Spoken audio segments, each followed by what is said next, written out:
Durant cette année 2026, l'État algérien va dépenser un argent fou pour lancer le projet, le méga projet de Rajbilet. Mais il n'y a jamais eu un travail documenté, pédagogique, puis expliquer aux Algériens et aux Algériens c'est quoi les intérêts de Rajbilet. Pour produire le fer qu'est Rajbilet, on a besoin d'utiliser de l'énergie. On a besoin d'eau, on a besoin d'électricité et on a besoin du gaz pour ensuite purifier et transformer le fer en acier. En 2026, l'État algérien va dépenser l'équivalent de 730 millions de dollars pour raccorder en énergie électrique et gazière le projet de Rajbilet. Le minerai de fer de Rajbilet, il a un problème. Il est riche en phosphore. Il nécessite un traitement thermique et chimique. Donc c'est de l'argent que nous avons. En fait, quand on va faire le calcul, on va rien gagner. Le coût d'exploitation annuel du projet de Rajbilet, ça sera entre 1 et 1,5 milliard de dollars. Donc, si je gagne 1,5 milliard de dollars, et le coût d'exploitation sera de 1,5 milliard de dollars. Cet acier va nous coûter très cher. Peut-être même va nous coûter le double de ce que nous allons gagner. Nous sommes perdants vers Rajbilet. Nous allons dilapider notre gaz. Parce que le gaz naturel, c'est lui le pilier du projet de Rajbilet. C'est pas le minerai de fer. Le minerai de fer de Rajbilet en lui-même, il ne vaut rien. Mais Abdelmajid Tebboune, il est obsédé par le projet de Rajbilet parce que c'est juste un projet politique et idéologique. Durant cette année 2026, l'État algérien va dépenser un argent fou pour lancer le projet, le méga projet de Rajbilet. Rajbilet, dont nous avons parlé à maintes reprises, mais il n'y a jamais eu un travail documenté, pédagogique, puis expliquer aux Algériens et aux Algériens c'est quoi les intérêts de Rajbilet. Les autorités algériennes, le pouvoir Tebboune, Abdelmajid Tebboune en personne, se contentent uniquement de donner sa version des faits. Il ne donne pas la parole aux experts, indépendants, etc. Il fait croire aux Algériens et aux Algériens que ce projet, il est extrêmement important, comme quoi il est stratégique, voire il est futuriste, et comme quoi il va apporter que du bien à l'Algérie. Et pourtant, ce n'est pas vraiment le cas. Ce n'est pas vraiment le cas, on va l'expliquer aujourd'hui. En tout cas, comme un chiffre. Rien qu'en 2026, pour alimenter l'exploitation du fer de Rajbilet en électricité et en gaz. Vous savez, le projet de Rajbilet, on ne l'a pas expliqué très bien aux Algériens et aux Algériens. Les autorités ne font pas preuve de pédagogie, comme je l'ai dit. Pour produire le fer qu'est Rajbilet, on a besoin d'utiliser de l'énergie. On a besoin d'eau, on a besoin d'électricité et on a besoin du gaz. Parce qu'il faut faire utiliser du gaz pour ensuite purifier et transformer le fer en acier.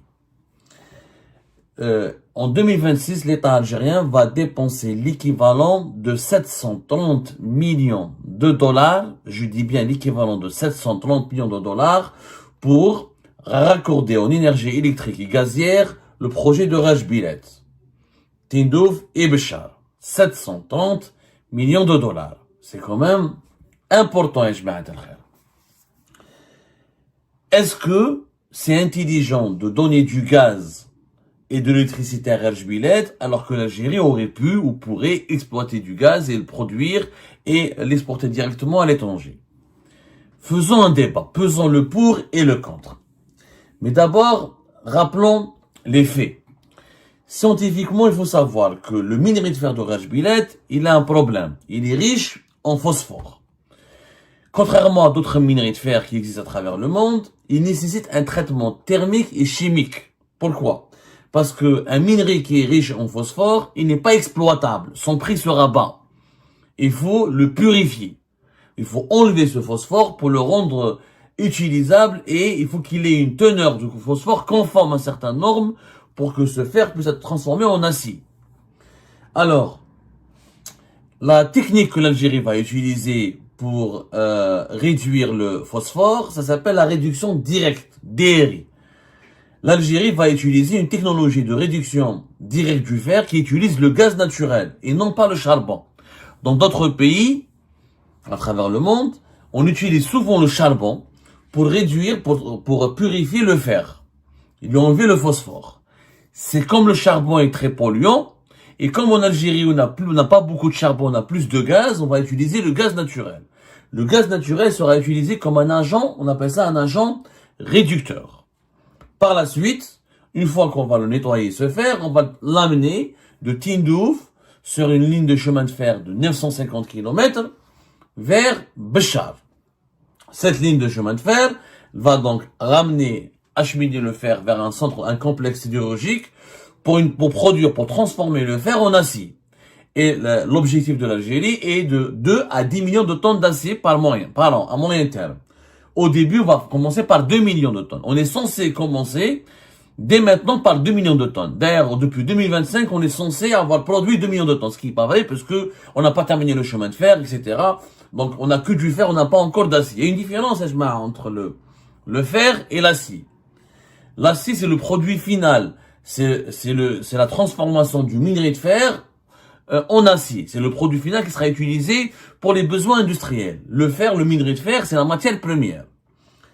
Il faut comprendre, il faut savoir que scientifiquement, pour produire une tonne d'acier, via le procédé de la réduction directe du fer, ça nécessite environ 300 à 400 mètres cubes de gaz naturel. 300 à 400 mètres cubes de gaz naturel. Il n'y a pas de gaz naturel à Rajbilet, il faut l'amener dans d'autres gisements, notamment de la wilaya d'Adrar. Donc il faut construire des nouvelles infrastructures, notamment peut-être des gazoducs, etc., certainement, pour acheminer ce gaz naturel depuis Adrar vers Tindouf pour utiliser ce procédé de DRI, la réduction directe du fer.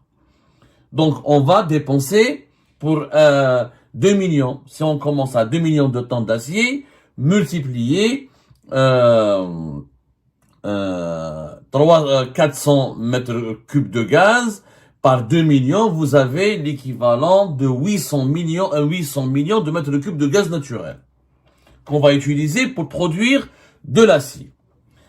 Alors, quand on compare les prix de prime abord, on fait une analyse factuelle, chiffrée. On fait pas de politique. On fait que du chiffrage, du déchiffrage, et on essaie de comprendre les coûts. 800 millions de mètres cubes de gaz naturel, quand on les vend comme ça en gaz naturel, sur le marché européen, ça peut nous ramener jusqu'à 250 millions d'euros, dans le meilleur scénario. Dans le pire scénario, c'est 200 millions d'euros. C'est de l'argent. Sauf que, si on utilise cette quantité pour produire du GNL, on peut transformer 800 millions de mètres cubes, on peut fabriquer 1,5 million pratiquement de tonnes de GNL, avec les prix du GNL qui sont notamment élevés, surtout au niveau du marché asiatique, ça peut aller jusqu'à 13 $ par million de BTU, voire 12 ou 14 $. Le marché il est volatile, mais le GNL il coûte beaucoup plus cher que le gaz naturel, parce que le GNL est transformé en état de liquide après un refroidissement. Ensuite il est exporté à bord d'un navire méthanier jusqu'au bord du monde, jusqu'au fin fond du monde. Donc on peut le transporter partout, le GNL, ses atouts, c'est qu'il ne dépend pas du gazoduc. Le gazoduc, c'est très cher faire des gazoducs. Il faut creuser sous les océans, sur la Méditerranée, sur les mers. C'est extrêmement coûteux. C'est des milliards de dollars. On prend des navires méthaniers et le GNL peut être transporté, exporté partout à travers le monde. Le GNL peut nous rapporter plus de 1 milliard d'euros. Il peut nous rapporter plus de 1 milliard d'euros. Maintenant, combien vont nous apporter l'acier, si on exporte que l'acier?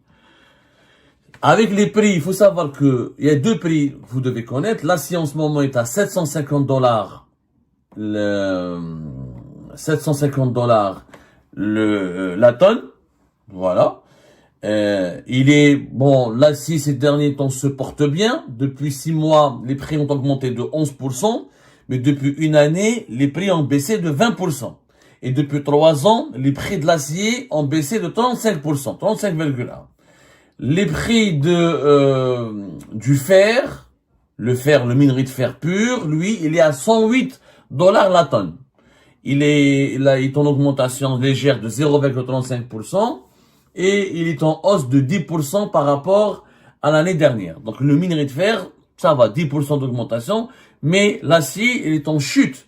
Les prix de l'acier sur le marché mondial, par rapport à une année, c'est en baisse de 20%. Donc c'est pas des matières vraiment hyper stratégiques ou qui ramènent c'est important pour l'industrie. Bien sûr, l'acier est important.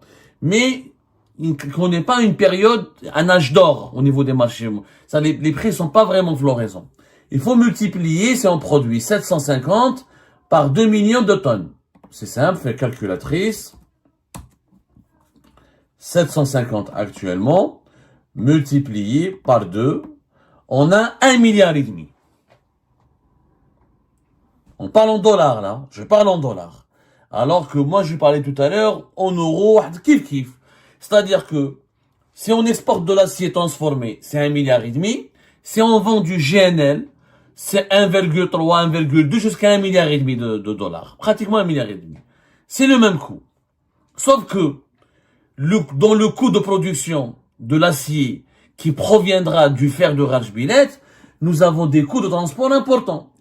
Nous sommes en train de construire un chemin de fer de 950 km qui va de Rajbilet, Tindouf, jusqu'à Béchar. Le train tout seul va nous coûter plus de 6 milliards de dollars. Et ça, c'est un coût initial.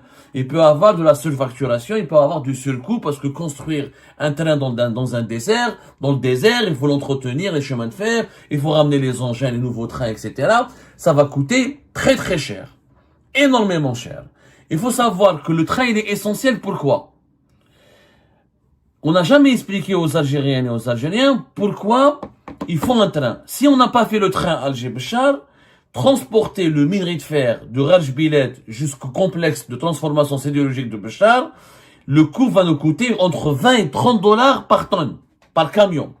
Le fer donc sera très cher. Au lieu de coûter, il va nous coûter beaucoup plus cher. Le coût du transport uniquement par camion, il est entre 20 et 30 dollars par tonne. Les études menées par l'État algérien démontrent que la nouvelle ligne ferroviaire Béchar-Rajbilet, elle va diviser les coûts par 4. C'est-à-dire, au lieu de coûter 20 ou 30, ça va coûter divisé par 4. Ou 5. Ce qui va rendre le projet plus profitable. Sauf que les chemins de fer, il faut le construire. C'est de l'argent. Je dis bien c'est de l'argent. Et ça coûte énormément. Ça va coûter la finalité 6 milliards de dollars. Et encore une fois, maintenant des évaluations définitives. Parce que c'est des sociétés chinoises, il faut les payer, etc. Rien que la première ligne, la première tronçon à 495 km, c'est 2,8 milliards de dollars. Donc les 950 vont coûter minimum dans les 6 milliards de dollars, sans compter les entretiens, etc. Donc, le coût, même si on a divisé le coût par 4 ou 5 grâce au train, le train est un coût. Donc, quand tu vas vendre ton acier pour 2 millions de tonnes, si tu les exportes, si on exporte toute la totalité de ce que nous allons produire, on va gagner 1,5 milliard de dollars. Mais il faut qu'ensuite, de ce 1,5 milliard de dollars, enlever les coûts. Du coût du transport, et en plus, il y a d'autres coûts. Ce qu'on ne dit pas aux Algériens, le coût du gaz, donc on a perdu 1,5 milliard de dollars qu'on aurait pu exporter en GNL, et 250 millions d'euros qu'on aurait pu exporter en gaz naturel brut. Donc c'est de l'argent que nous avons. En fait, quand on va faire le calcul, on va rien gagner.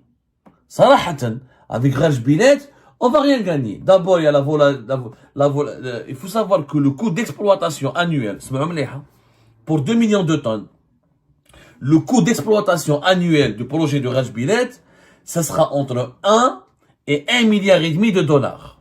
Pour les premières années. Déjà, le coût d'exploitation. Donc, si je gagne 1,5 milliard de dollars, et le coût d'exploitation sera de 1,5 milliard de dollars. Le coût du transport, le coût de la transformation du fer, le coût du gaz que je dois fournir pour purifier et nettoyer le fer, comme je vous ai expliqué, pour la réduction du phosphore, le coût de l'eau, on n'a pas calculé l'eau. L'eau dans une région qui est désertique, l'eau il est précieux, on n'en a pas parlé, on fera une autre émission, le coût de l'électricité, le coût de la main d'œuvre. Donc, cet acier va nous coûter très cher. Il va nous coûter énormément. Peut-être même il va nous coûter le double de ce que nous allons gagner. Donc, pour 1 million de, on a fait le calcul, pour 1 million de tonnes, à long terme, c'est-à-dire, parce que le projet de Rajbilet, il faut l'expliquer. C'est que nous avons des réserves de 3,5 milliards de tonnes. C'est le troisième au monde. Après des gisements qui sont au Brésil et en Australie. Mais la production au départ, en 2026, elle sera de 2 à 3 millions de tonnes, pas plus. On va atteindre les 20 millions de tonnes de production à partir de 2031. Et pour atteindre les 40 ou les 50 millions de tonnes, il faut attendre 2040. 2040. Mais en attendant, chaque année, nous allons donner du gaz. Il faut savoir que pour 2 millions de tonnes, ça va nous coûter pratiquement 800 millions de mètres cubes de gaz. Mais si le jour où Rajbilet devra produire 40 ou 50 millions de tonnes, il nous faudra à peu près 10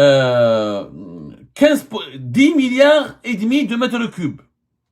10 milliards et demi de mètres cubes de gaz. 10 milliards et demi de mètres cubes de gaz, c'est 15% de la consommation nationale. 15% de notre consommation nationale du gaz, elle sera consacrée en 2040 à Rajbilet. 2040, il faut savoir que déjà notre consommation nationale est en train d'augmenter.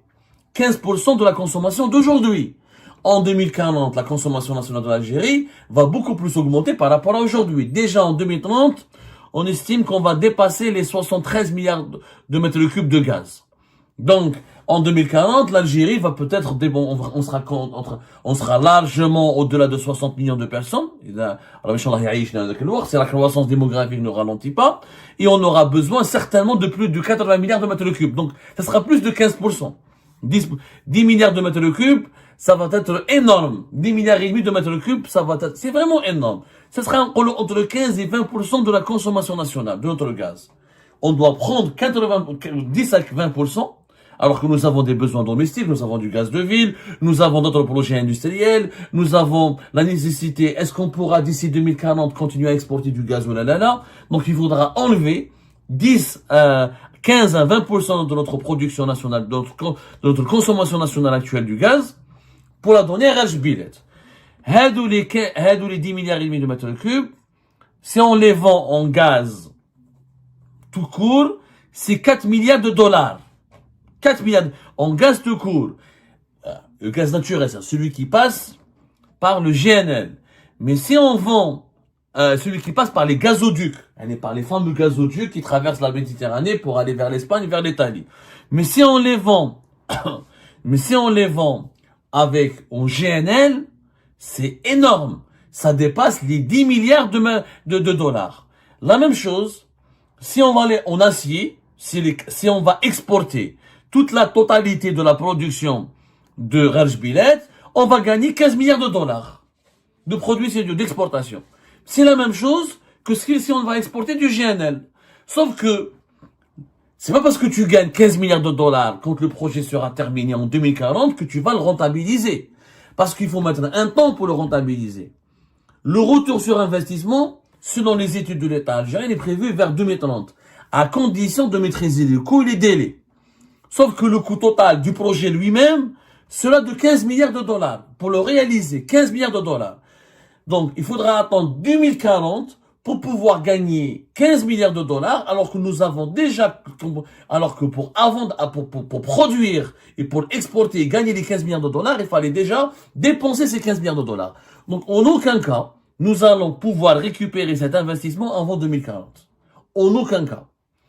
Et d'ici 2040, nous allons chaque année dépenser et consommer plus de gaz naturel pour Rajbilet. C'est vrai que normalement des emplois seront créés, 3000 emplois directs, notamment dans la région, etc. Mais des coûts importants, le coût du transport, le coût de production, vous avez le coût du traitement, le minerai de fer de Rajbilet, il coûte 15 à 20 dollars plus cher qu'un minerai de fer ailleurs dans un autre pays, parce il a un teneur, il est contaminé, il a un taux de contamination élevé de phosphore. Donc, il y aura énormément c'est plus de transport sur 1000 km, etc. Le transport, c'est 20 à 30% du coût total. On va absolument rien gagner. On va juste, dans le meilleur scénario pour l'Algérie, pour le Rajbilet, c'est de récupérer l'investissement que nous avons dépensé et encore, meilleur scénario en 2040. Mais d'ici là, tout le gaz que nous allons dilapider et dépenser, et on va faire un calcul, 2 milliards, 11 milliards, on va prendre 15 à 20% de notre consommation actuelle. Ce gaz, on aurait pu l'utiliser pour le GNL, on crée de nouvelles unités de production de GNL, de nouvelles unités de transformation de GNL, et on pourra l'exporter. Ce qu'on va gagner avec l'acier, on pourra le gagner avec le GNL. Sauf que, avec le GNL, on aura plus de bénéfices. Pourquoi? Parce qu'on n'aura pas un coût de transport aussi élevé que le coût de transport à Rajbilet, parce que nous avons déjà le savoir-faire et on maîtrise la production de GNL en Algérie depuis la fin des années 60 et depuis le début des années 70, et nous avons déjà des unités de production qu'on pourrait moderniser, et on a les infrastructures de transport, du gaz depuis les lieux de production, à savoir le champ de Hasser Mali de l'Odenous par exemple, ou les nouvelles réserves que nous pouvons exploiter dans Adra et dans d'autres wilayas, pour les acheminer vers le nord du pays. Le GNL, Wahdou, va nous coûter beaucoup moins cher. Il n'y aura pas les mêmes coûts de production, et on n'aura pas les coûts du traitement, etc. Comment purifier le gaz, comment on doit purifier le minerai de fer le minerai de Rajbilet. Le GNL, Wahdou, en Algérie, يدخلنا دراهم. C'est un calcul. C'est un calcul très simple. Très très simple. En fait, il faut juste prendre son calculateur, ou sa calculatrice, et vous allez voir que nous sommes perdants vers Rajbilet. Nous allons dilapider notre gaz. Parce que le gaz naturel, c'est lui le pilier du projet de Rajbilet. C'est pas le minerai de fer. Le minerai de fer de Rajbilet en lui-même, il ne vaut rien. Il est encore une fois, il coûte cher parce qu'il est dans une zone géographique très lointaine et il coûte énormément, comment dirais-je, et sa production coûtera cher, son nettoyage ça coûtera cher. Il n'a pas de valeur en soi. L'Algérie compte rentabiliser ou gagner de l'argent avec Rajbilet parce qu'elle va utiliser son gaz pour produire l'acier et le transformer, le fer le minerai de fer le nettoyer, ensuite le transformer en acier. Si on n'avait pas de gaz, on ne pourra jamais l'utiliser. On pourra jamais l'utiliser. La même quantité de gaz que va consommer finalement Rajbilet, on pourra le vendre tout simplement et ça va nous ramener exactement ce que l'acier, sauf que le gaz est beaucoup plus important que l'acier, c'est une énergie beaucoup plus utilisée que l'acier et beaucoup plus capillaire. Et les prix du gaz peuvent remonter à l'avenir. Ça peut baisser, l'acier aussi, ça peut baisser. Je rappelle que les prix du gaz se portent mieux que les prix de l'acier. On prend par exemple le prix du gaz naturel, Barka. Je prends pas le GNL. Les cours du gaz naturel n'ont pas reculé sur les marchés internationaux comme l'acier. Un exemple, depuis 6 mois, c'est une augmentation de 12%. Depuis une année, c'est une baisse de 19%. Sauf que l'acier, depuis une année, c'est une baisse de 20%. Ça équivaut. Sauf que le GNL, encore une fois, coûte plus cher que le gaz naturel. La force, c'est comme le Qatar ou l'Australie, ils ont gagné beaucoup d'argent, comme les États-Unis d'Amérique avec le gaz de schiste, grâce au GNL. Donc, au lieu de consacrer de 15 à 20% de notre consommation nationale pour le Rajbilet, on devrait faire l'effort d'utiliser le gaz pour produire du GNL et on gagnera autant d'argent, mais avec plus de bénéfices et beaucoup moins de coûts. C'est pas de la politique, ce n'est pas de l'idéologie, c'est des chiffres que je vous donne qui sont vérifiables et que vous pouvez vérifier vous-même. Mais Abdelmajid Tebboune, il est obsédé par le projet de Rajbilet parce que c'est juste un projet politique et idéologique. Ça n'a rien à voir avec le business et les intérêts économiques de l'Algérie.